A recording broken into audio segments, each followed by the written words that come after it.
Pisces, hi! Welcome to Mr. Queen PH at itinan natin ang energies na parating sa inyo ngayong New Moon in Aries sa March 29, 2025 at 6:57 p.m. Philippine time. Ayan. So, this is a new beginning, setting of new intentions, of your goals, and finally taking action. Pero, meron tayong retrograde. Oo. So, kumbaga, ito yung parang ipe-prepare mo muna yung sarili mo before you take action. So, kumbaga, parang strategic yung mga actions mo, yung mga steps na gagawin mo. Kasi nga, si Mercury at si Venus naka-retrograde ngayon, so maaring mabubuo or parang mag-start yung iyong pagtitake ng action around second week ng April. Kasi both Mercury and Venus will go direct by that time. So, for you, Pisces, itong new moon in Aries is happening in your second house, which is your abilities, your assets, your possessions, no? Material possessions. So, maaaring meron kang bagong source of income or meron kang bagong bibilihin na gamit that will help you improve your finances. Let's say, for example, papasok ka sa isang bagong negosyo. So, syempre, kailangan bumili ka ng mga equipment, mga kailangan mong gamitin for that business. Or any equipment na pwede mong gamitin to help generate income. Pwedeng bagong computer or whatever na tutulong sa'yo to increase your income. Now, Venus is in retrograde in your first house. May mga self-doubt dito, Pisces, na may mga times na parang feeling mo na, oh, I'm not good enough, or, parang may procrastination. Some of you, especially mga Pisces risings, may procrastination. Pwedeng hindi ka ganun ka, excited sa mga gagawin mo. Parang there is something na parang pulling you, parang bringing you down. So, ito yung kailangan mo paglabanan to condition yourself. Meron tong positive aspect sa Pluto, which is in your 12th house right now, which is your subconscious. So, I think meron kailangan kang ayusin sa mindset mo ngayon. Like, parang kailangan mo ng mas matinding motivation. You have to tap into your higher self. Kung paano mo mas mamomotivate yung sarili mo. Kasi yung iba talagang parang nakakatamad. Ganon. But you have a positive aspect sa Jupiter, which is in your 4th house. I think you will receive support from your parents or from your family. Especially kung meron kang mga activities na kailangan talaga ng tulong nila. Let's say you have a business and minsan parang na-overwhelm ka, ang dami mong kailangan gawin, ang dami mong kailangan asikasuhin.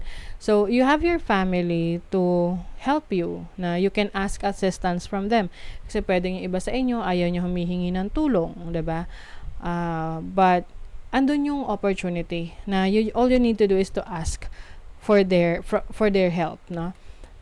Itong ruler ng Aries, which is Mars, nasa 5th house ninyo, pwedeng nagkakaroon ng rito, creative blockages. Kasi Mars is not really comfortable sa sign ng Cancer, which is in your 5th house right now. So, pwedeng meron kang gustong gawin, simulan, pero parang paggagawin mo na, suddenly merong mga distractions, tapos pag nadidistract ka na, ayaw mo nang gawin or nakakalimutan mo na. Oo, so kumbaga parang ang kalaban mo rito sarili mo, kung paano mo mamomotivate yung sarili mo in doing things na gusto mo talagang gawin or dapat mo talagang gawin. Okay? So it's also parang mind over matter din yan na kailangan mong i-condition yung mindset mo, yung sarili mo na, kung gusto ko talaga na magkaroon ng resulta yung mga goals mo, kailangan mo talagang maging disiplinado, dedicated, determined, disciplined, 'di ba? Oo, para makuha mo yung mga goals mo. Let's see what else. Pisces. Knight of Pentacles, this is stability.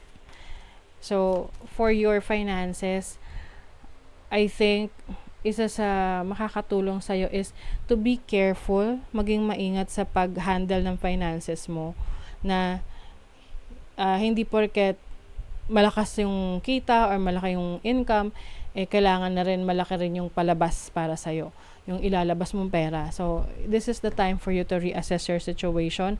Ano yung kailangan mong ayusin sa pag-handle mo ng finances mo, para mas magkaroon ka, ma-develop mo yung iyong stability, financial stability. You have the 9 of Wands. May mga sacrifices, okay? Meron kang mga sacrifices na kailangan gawin. Hindi siya madali, pero it is going to be worth it. You also have a new source of happiness. So, this can be fulfillment mo para sa sarili mo, or fulfillment mo for a loved one. Maaring meron ditong person na magkaroon ng, or merong person na may interest sa'yo romantically, but I feel like hindi ka ganun ka-open sa person na to, because you feel like parang conflicted yung feelings mo sa tao na to. Pwedeng sa una, gusto mo siya, but meron kang ick, yung parang meron siyang katangian na hindi mo nagugustuhan. May mga times naman na gusto mo, meron kang katangian na gusto mo. Katangian niya na gusto mo. Oo, ang gulo, no? But with the Queen of Swords, I think,